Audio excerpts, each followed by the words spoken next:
It's good to see you on what is the last evening of the open classroom for the fall semester of 2010. I'm Barry Bluestone, for those of you who are new. Anybody here for the first time? Great, we have a few of you. Wonderful. Well, welcome to everybody on your first time and those who have returned to our class. Tonight we have a very, very special class because we have two of my very best friends that I'll introduce in a minute. But I want to remind you what this semester was about and why this evening is a fitting cap to everything we've been doing.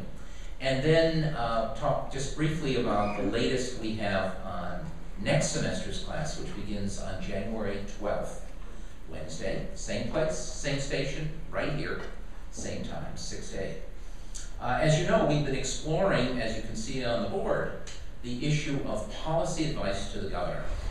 This follows up on the work that we did 2 years ago during the presidential election, in which we looked at policy advice to the president. Some of you in the room, I remember, joined us for that 2 years ago.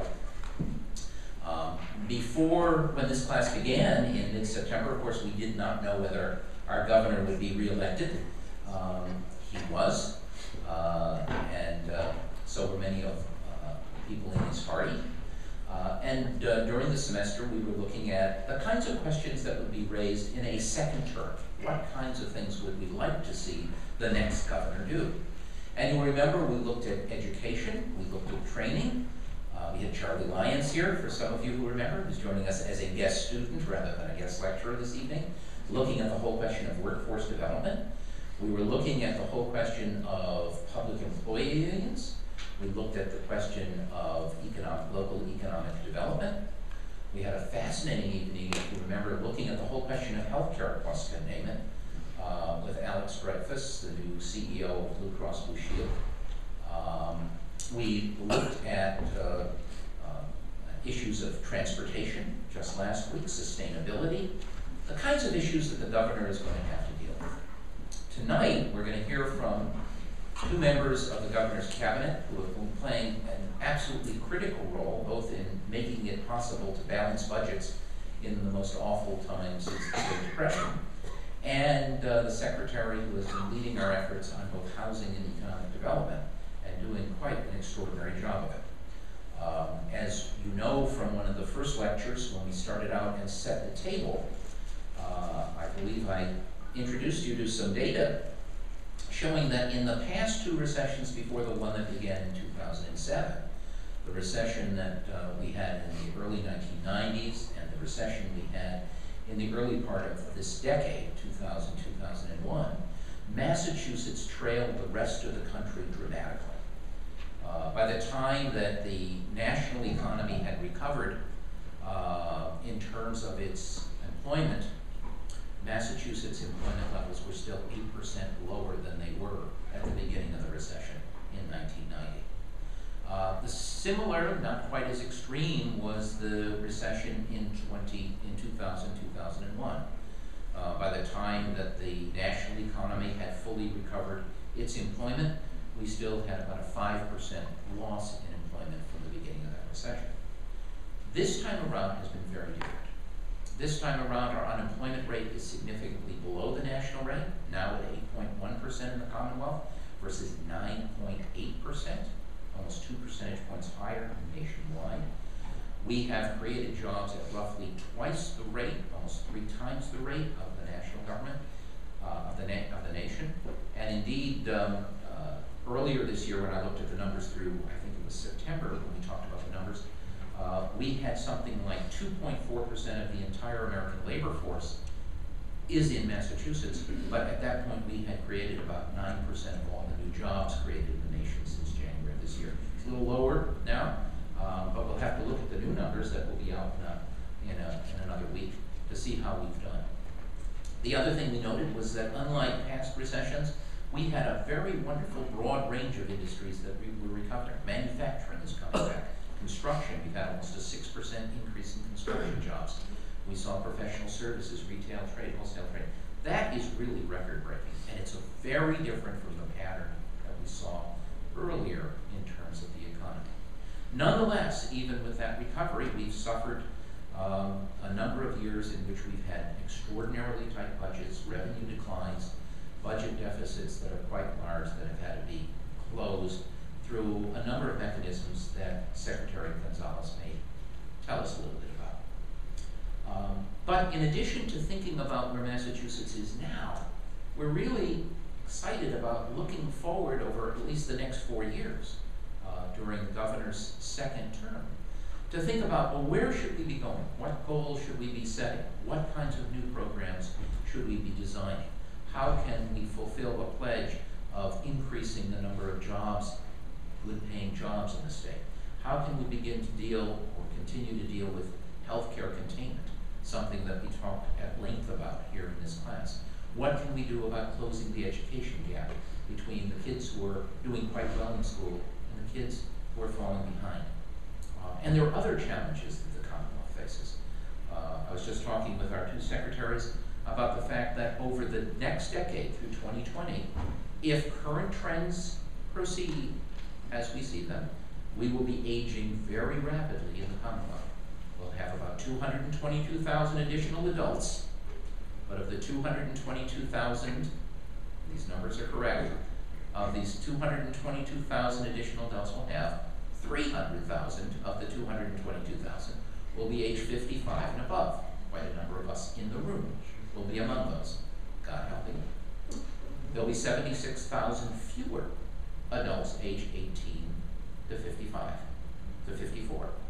That raises, I think, two very important questions that I addressed the National League of Cities last week in Denver. One is, who's going to do the work? And the second, who's going to pay the taxes? So those are the kinds of questions we want to deal with this evening. And we have two, as I said, wonderful friends and colleagues and real phenomenal public servants in the Commonwealth of Massachusetts. Jay Gonzalez is the Secretary of Administration and Finance. You may remember a couple of years ago, we had his predecessor, Leslie Kerwin, who set the stage of looking at where we were going in 2008 as the budget deficit started pouring in. Jay has been the great steward of our finances here in the state and has done a terrific job at that. After Jay, we're going to have Greg Bielecki, also a very dear friend of mine, who is our Secretary of Housing and Economic Development. When the governor was first elected, and before he was inaugurated, he had a series of transition teams, and I was asked by the governor to be on one of those teams. And the team was devoted to thinking about what we should do in terms of economic development and what should we do in terms of housing. And I was one of the people who suggested it was time to put housing and economic development in the same executive office, because housing is such a critical part of overall economic development. If you don't have any housing that's affordable to working families, you're going to have trouble with economic development. And I think it was great that the governor did that and has appointed over his 4 years in term, two marvelous secretaries for housing and economic development. So we're in for a treat tonight. The governor, by the way, was originally hoping to be here. He had it on his schedule and something called him away. The governor has told me that he would like to come back and join us for next semester's open classroom. And that open classroom, as I think many of you know, will be devoted to demography is destiny. The way we're going to do it is we're going to be talking about all the ways that demographic changes in the age structure, changes in racial and ethnic composition, immigration, how all of those things affect all kinds of things, from the family. When I was growing up as a young kid 50-some years ago, more than that, we watched Ozzie and Harriet on our 21-inch black and white Zenith TV. That was the typical American family. A nice, wonderful, white suburban family with two boys as sons, or Leave It to Beaver. Right? That family structure has changed dramatically. I was just listening to NPR the other day with On Point, and it was pointed out by the two guests that 72% of all black children today are growing up in single-parent families. 72%. And it's a fairly large number for white families as well, but there's been something changing dramatically. How does it affect life? I've joked that with the guests we hope to bring for the first one on the family, that we might also look at gender relations and ask the question, are men now obsolete? Do we still need men? And if so, why? We're going to continue to go on and look at neighborhoods, how neighborhoods have changed.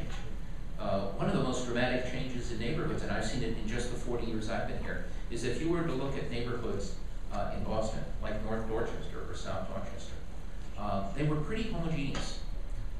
They become much more heterogeneous. How does that affect neighborhoods? And neighborhood change is how neighborhoods function. We're going to look at the city and how immigration affects the city and how holding on to young people makes a big difference. We're going to go and take a look at the nation. What is the impact of national immigration? What is the impact of the aging of the population on Social Security, on Medicare? How we get our work done. And we're going to complete the semester by April by looking at some of the big international issues. We just came back with a group of 30 people from a city-to-city tour to Israel. We were in Haifa and we were in Tel Aviv. The real big question in Israel is more than just that it's surrounded by enemies, quote unquote, but that in fact its demographics are such, with very large Israeli Arab population, a large ultra-Orthodox population, there's a real change how the demographics affect the state of Israel and whether it can even survive given the demographics. We're going to be looking at Japan. Japan allows almost no immigration whatsoever. It's one of the most xenophobic countries in the world. 20 years ago, we thought of Japan as overtaking America. It's been in recession for 20 years. There's a link between the two. We're going to look at China's one-child policy. One child means you have no brothers and sisters. A generation later, you have no cousins, no aunts, no uncles.